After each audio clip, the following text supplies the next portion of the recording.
My castaway this week is the actress Reid.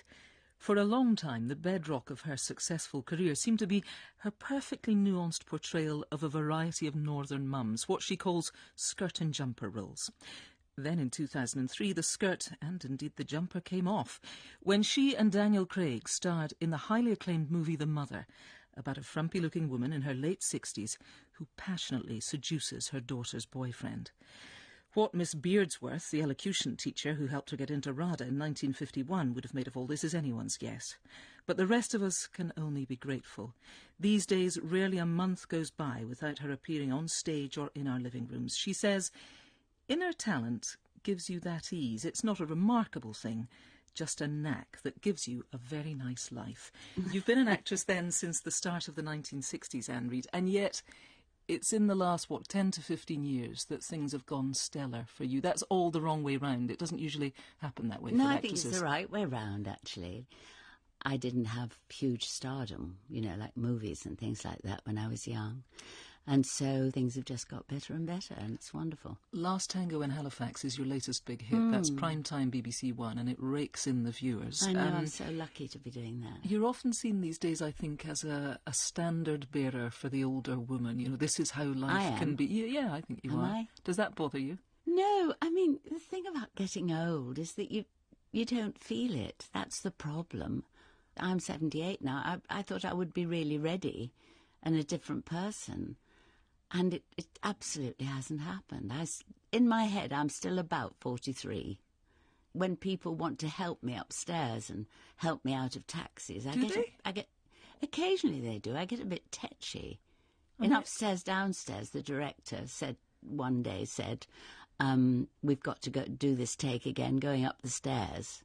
And I said, "Why are you asking me?" And he said, "Oh, I'm asking everybody." I said, "No, you're not. You're being ageist."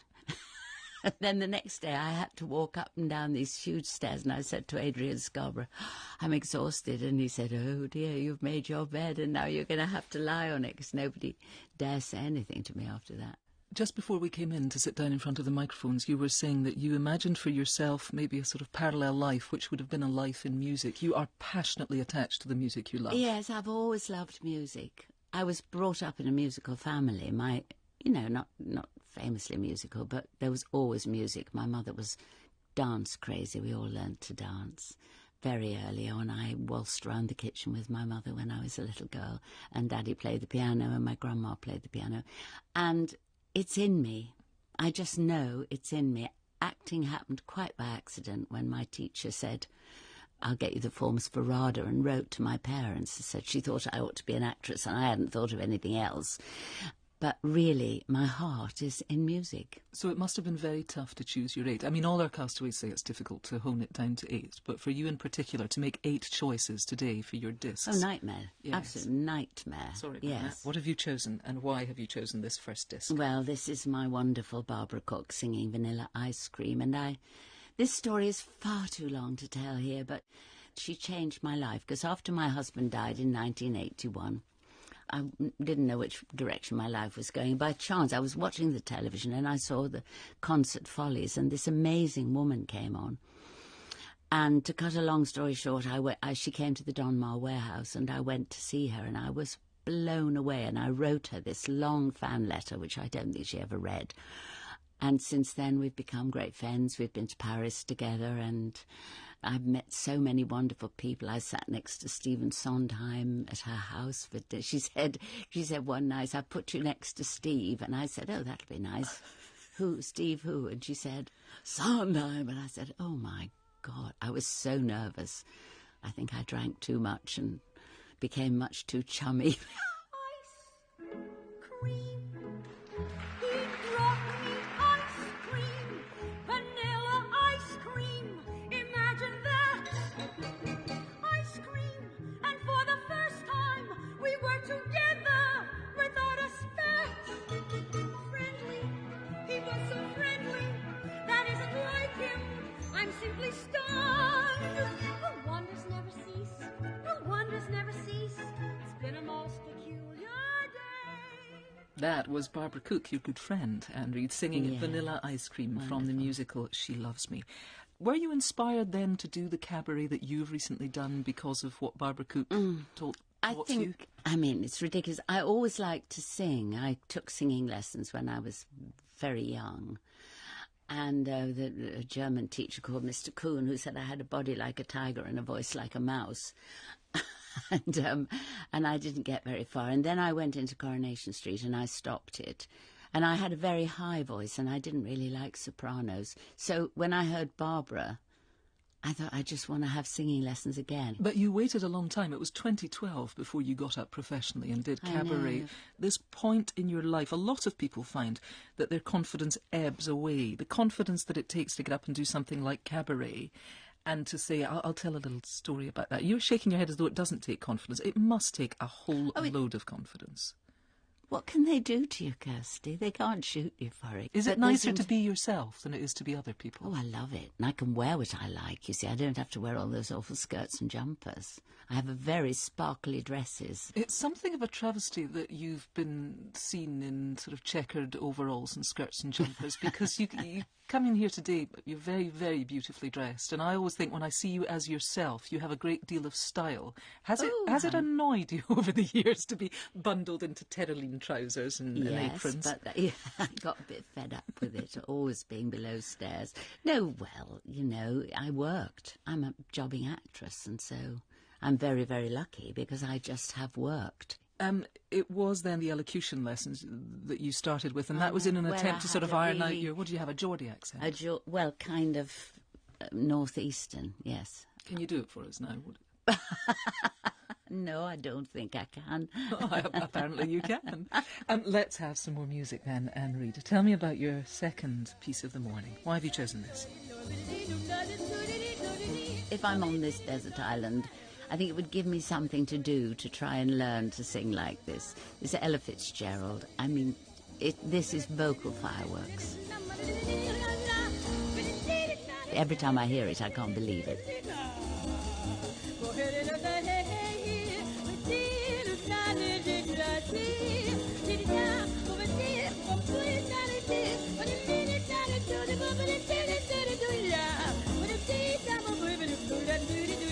I guess these people wonder what I'm singing.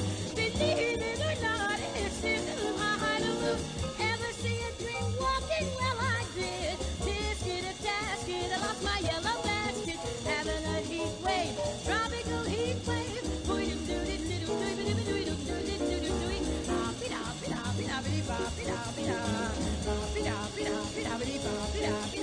I guess I better quit while I'm ahead with high. Ella Fitzgerald and How High the Moon. So, Anne Reid, you were born in 1935. I was. In Newcastle. You were the fourth child, 3 boys before you. Yes. Was it a struggle keeping up with your big brothers? Oh, no, I didn't really spend a lot of time with them because when I was born, my father worked for the Newcastle Chronicle.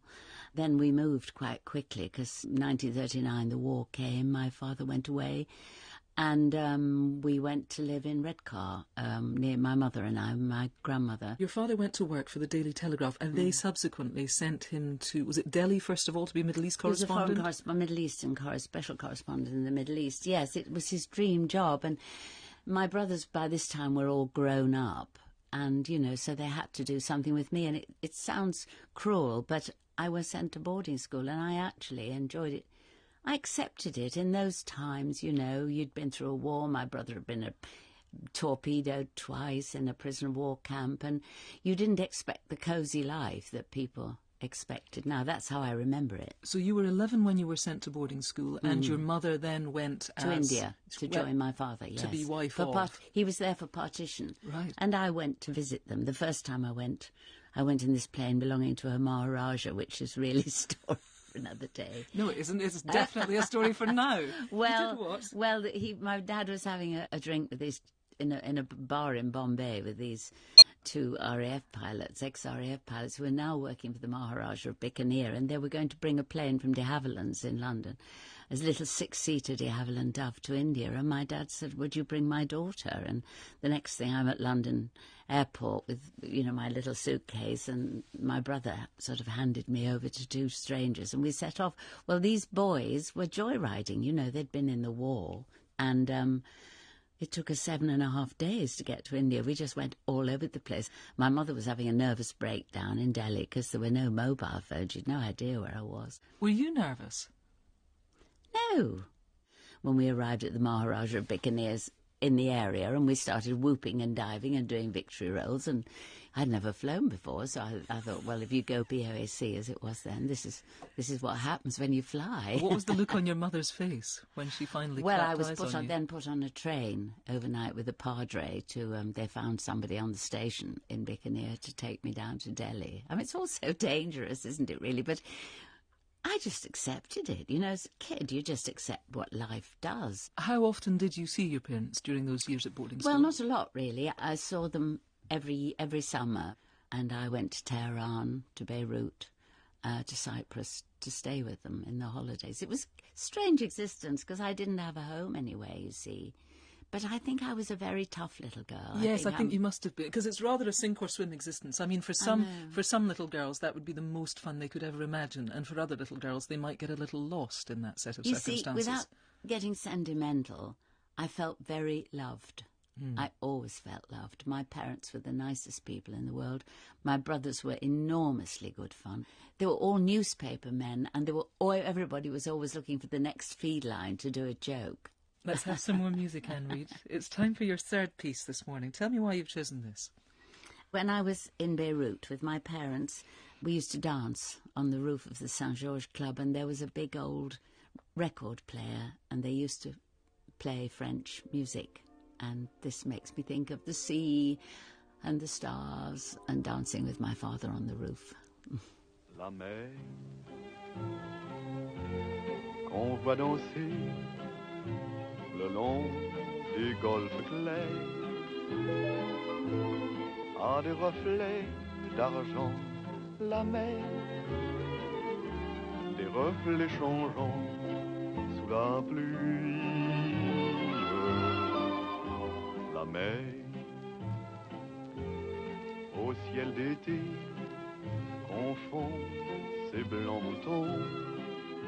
Charles Trenet and La Mer, memories for you, Anne Reid, of dancing with your father in Beirut underneath the stars. Didn't you ever wonder, and I think given the circumstances, to me it seems entirely understandable, but as a little girl, didn't you ever wonder, why is Mummy all those thousands of miles away and I'm here on my own? No, I never felt on my own. But I think it stood me in quite good stead. I think this is really why, if you want, honestly, I've never remarried. I think basically I'm a loner. I'm quite surprised I ever got married in the first place, but I think I am really basically a loner, and I think that comes from my childhood. We didn't analyse things then. People didn't analyse themselves. It's only now I think, why am I like this? Do you like, then, the temporary nature, as is so often the case of acting jobs? You pitch up, you get on with people, then you pack everything in your trunk, either mentally or physically, and you move on. I love meeting lots of different people, and I love the fun of not knowing who you're going to be with in 6 months' time. I hate the idea of knowing where I'll be in a year. And I think acting becomes an addiction. Having said I really didn't want to do it, once you've done it, it's like alcohol. You think, oh my gosh, I really need more. Tell me then about Miss Beardsworth, who I've read about. She taught you elocution. Yes, I've never been asked about Monica Beardsworth. How funny. And so she said, this girl can do it, When I'm teaching her elocution, she's not just enunciating perfectly, but she's making sense of what it is she's reading. No, I actually failed the elocution exam. But I used to have to learn plays, pieces from plays. And I remember another girl at school saying, I'm going to be an actress when I grow up. And I thought, well, I could act you off the stage, darling. That's the first time I remember. I thought, well, she's not terribly good. But it never occurred to me that you could make a living at it. So you got in age just 16 to RADA. How was that? How did it go? 16's very young. Yeah, I was so naive. I was playing parts I really didn't understand at all.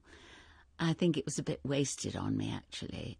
They were very sophisticated. I remember doing the cocktail party and trying to look sophisticated with a long cigarette holder and all that, and I didn't know what I was doing at all. Did you enjoy it? Oh, yes, it was great fun. I actually won the bronze medal at RADA. Then I went to my little bed sitting room in South London and thought, well, what am I supposed to do? And I didn't know what an agent did, really.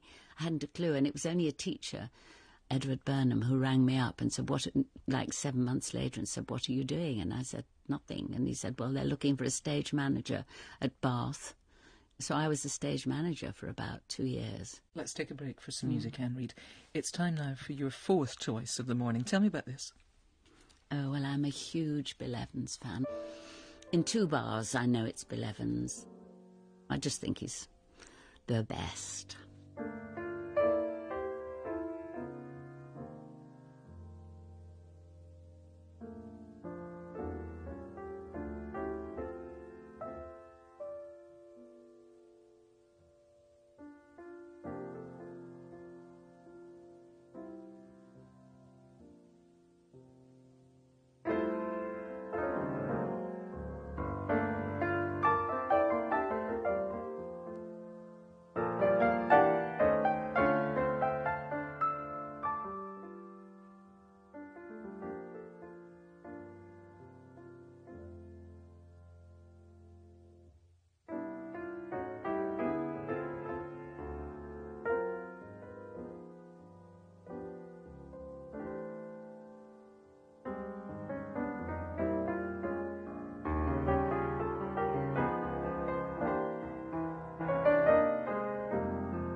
That was Bill Evans and Lucky to Be Me. So, Anne Reid, after you did graduate from RADA and you went to the Bedsit and you spent some time being a stage manager, there were then stints on the Benny Hill Show, on Hancock's Half Hour.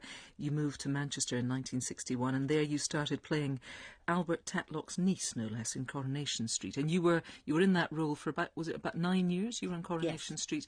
It's important to contextualise just how popular Coronation Street was at the time. Huge. I've read that your funeral as a character after 9 years was watched by over 18 million viewers.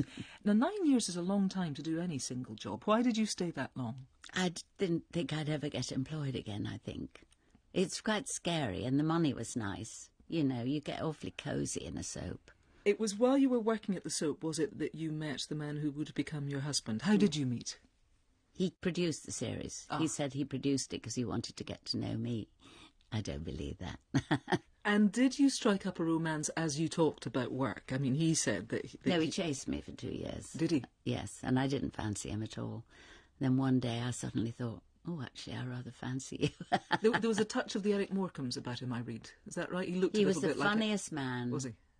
The cleverest man and the funniest man in the world, and he was the person everybody wanted to sit next to at dinner.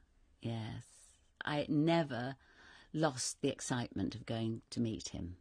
No, never lost that. He was difficult. He was very volatile, but then the most interesting people often are. How were you? You don't strike me as a volatile person. Were you? No, Were we you the were well- peacemaker? Yes. I'm a bit sleepy. I mean, I can always go to sleep. I have flown off the handle a couple of times in the makeup rooms of television when I haven't liked what they've done to me, but I don't think apart from that. No, I'm not. I walk away from a problem rather than... But that was quite a good match, you see. And the problem you did have was that, I mean, not soon into your marriage, but in the early years of your marriage, he did become quite seriously ill. Oh, yes. Yeah. When Mark, my little boy, was 2, our little boy was 2, Peter suddenly started to be ill. So it was really all through Mark's childhood. And then he died when Mark was 9. And he was only 45. Yeah, so young, so young. And so that period when you decided you weren't going to work at all and that you were going to care for your husband who was very ill and Yes, care it for wasn't your just son. that. I mean, my dad had died and Mummy came to stay with us quite. She had Parkinson's disease. There was too much going on in my life. And I can't tell you that I sat and thought, why am I not acting? I didn't. Of course. It sounds like a very tumultuous period to have one of your parents ill, to have your husband intermittently ill and to have a tiny child. I think from a career point of view, it was not good because it was my It was my 40s, you see. He died when I was 45 and he was 45.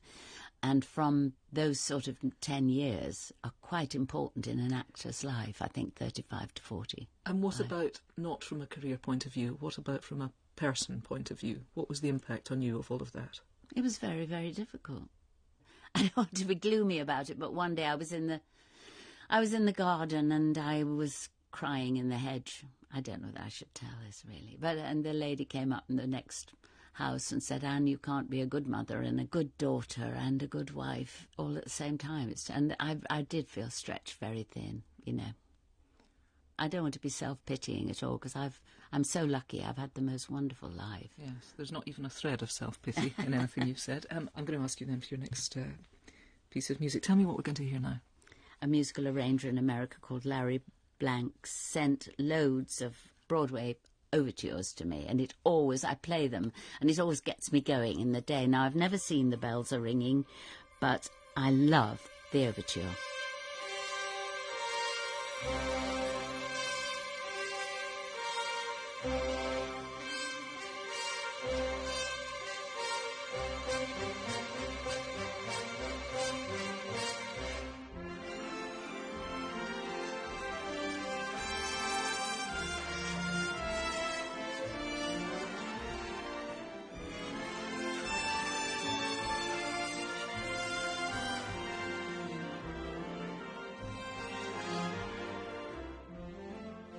That was part of the overture from Bells Are Ringing.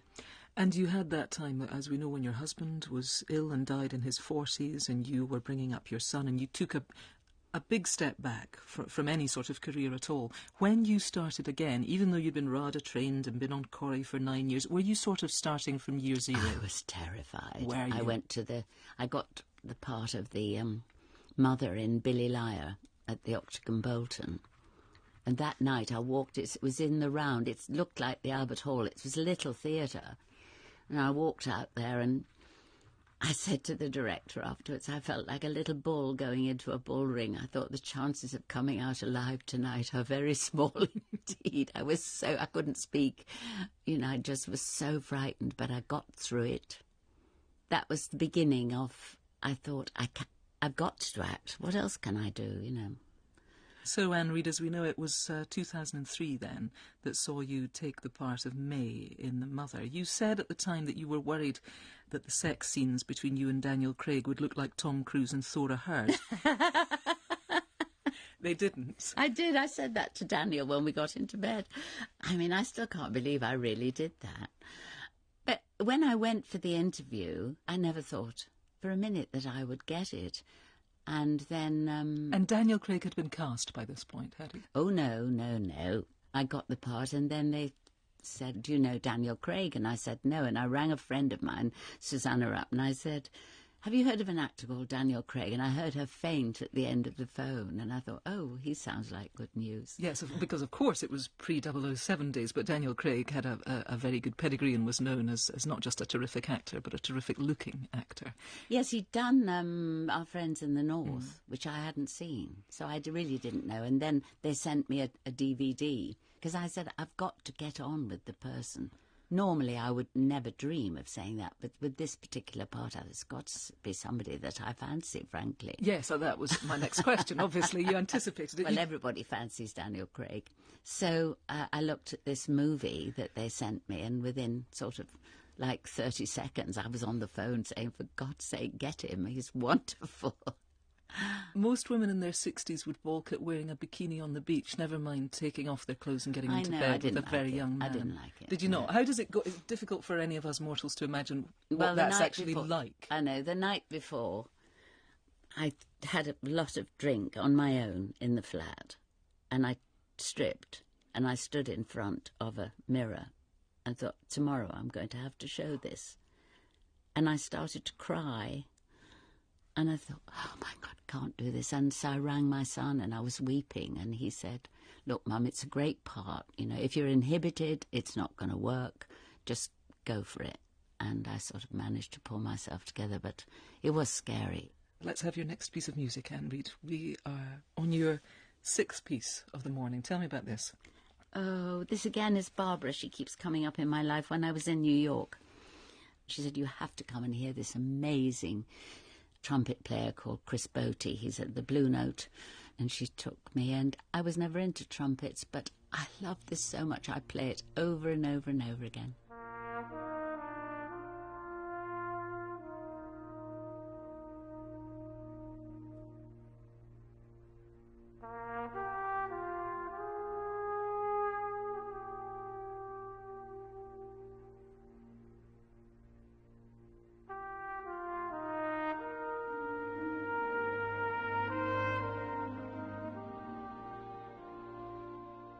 That was Chris Botti playing Deborah's theme from the film Once Upon a Time in America. So, Anne Reid, let's talk then about life after the mother, because you did say at the time that it sort of changed your life forever. Do you think you mean that in career terms? People saw you differently? You know, most of the time I get sent scripts now, and that took a long time to get there. I said back at the beginning when we began speaking today that, you know, you've had a career that's the wrong way round, and you said the smart thing, which was actually it's been the right way round, is the degree of notoriety and the demands that are made on you have increased as you've gotten older and presumably as you felt more and more equipped to deal with them.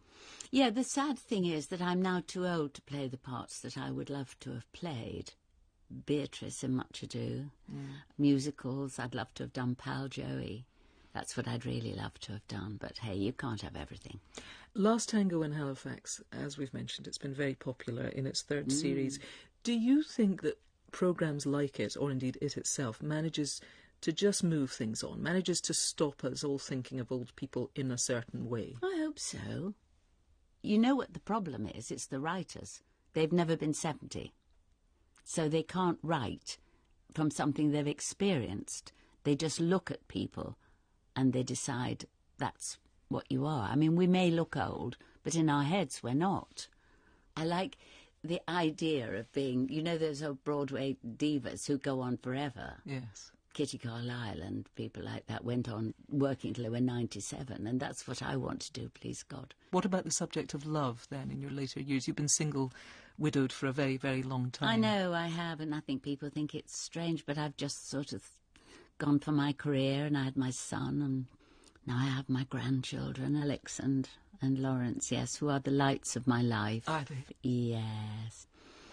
Their mother, my son's partner, Sarah, is the nicest person in the world, so it's a very happy situation. No, I never thought of getting married again. I'm quite difficult to live with, I think. Are you? Well, because I like waking up in the morning and thinking, if I've got the money, I might go to Paris or I might go to New York. And I don't want to ask somebody else if they'd mind or if they want to come. Yes, I'm quite a difficult woman, actually. I realise that. I'm glad we've cleared that up, Anne Reid. Time for some music, then. Tell me about this seventh piece. What disc is this, and why have you chosen it? I was actually listening to a BBC programme of Alan Titchmarsh, and this music came on. I was living in Manchester. I was actually dusting the bedroom, and I suddenly heard this glorious music.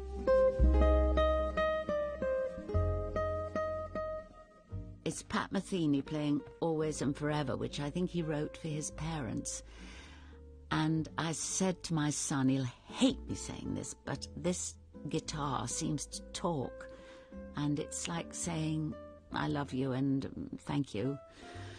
And it's just been wonderful having you for my son.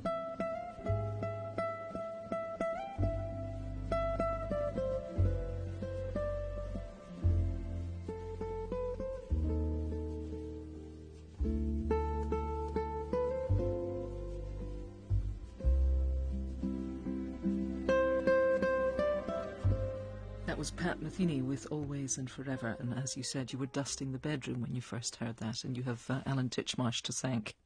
The self-containment that you describe about yourself, then, do you need to spend time alone? Are you somebody who needs to retreat? Yes, I love parties. I love going out and about and meeting and having dinner parties, but I need to shut the door. And sometimes I write in my diary, I spent the day all alone. It was wonderful. No, I like that. And therefore, this desert island, the idea of spending hours and days and maybe even weeks and months alone. What does that fill you with? I don't think I'd survive, darling, because I'm no good in a kitchen. I'm no good in a fully equipped kitchen. You're convincing in a fully equipped kitchen, because I've seen you in upstairs, downstairs in a fully... I know, it's all to do with the way you stand when you're holding a pan. Is it? I don't know. But what would I eat? There's no way. I've been thinking I would do a bit of skinny dipping. That would be quite nice. And then I'd just go to sleep on the beach and hope that somebody would pass by in a boat. Tough luck. Yes, I don't think I'd survive very long. And I'd dance to La Mer. I would hope I might meet a monkey on your magic island who could jive. That would be nice. Let's have your final piece of music, Henry. Tell me about this then, your 8th. What are we going to hear? Well, again, this is Barbara. When I was in New York a few years ago, this CD came out, and she said, I want you to hear this, and she stood in front of me and mouthed the words. I can see her standing there now with her hands in her pockets, swinging about. I said to her recently, I said, Barbara, I find it really hard to talk about you without sounding as if I'm in love with you. And she said, you mean you're not? And I said, no, darling, I'm not actually. From now on, this pile of flesh will be considered something pretty special. And Miss BLT Down is the toast of the town. Mary and Joseph, what happened to Mabel? Every gesture and position that she takes is smart and meticulous. Talk about the magic that the camera makes. But this is ridiculous. That was from the musical Mac and Mabel. Look What Happened to Mabel, and that was your friend Barbara Cook singing there, Anne Reid. It's time for me to give you the books. You get to take to this island the Bible and the complete works of Shakespeare, and then you get to take a book of your own along with them. What will you take? Well, I don't know whether I'm allowed this because it goes with my luxury. But I want the complete works of George and Ira Gershwin, which is a music book. Yes, absolutely. You can have that. Can I? Good, Yes. Thank you. So your luxury. My luxury is a piano, you see, and then I could sit there and I could learn the songs, I could learn to play them, I might learn to play Rhapsody in Blue. And if you were to save just one disc, Anne, which one would it be? Well, I suppose it ought to be Barbara, but I am going to go for Bill Evans. Lucky to be me, yes. It's yours. Anne Reid, thank you very much for letting us hear your Desert Island discs. Oh, thank you.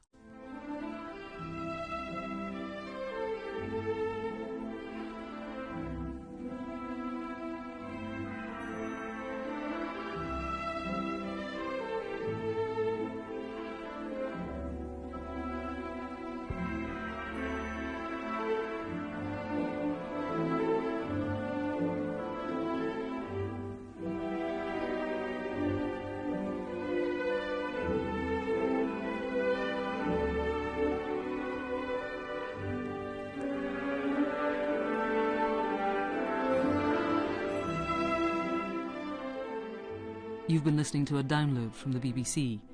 You'll find more information on the Radio 4 website, bbc.co.uk/Radio 4.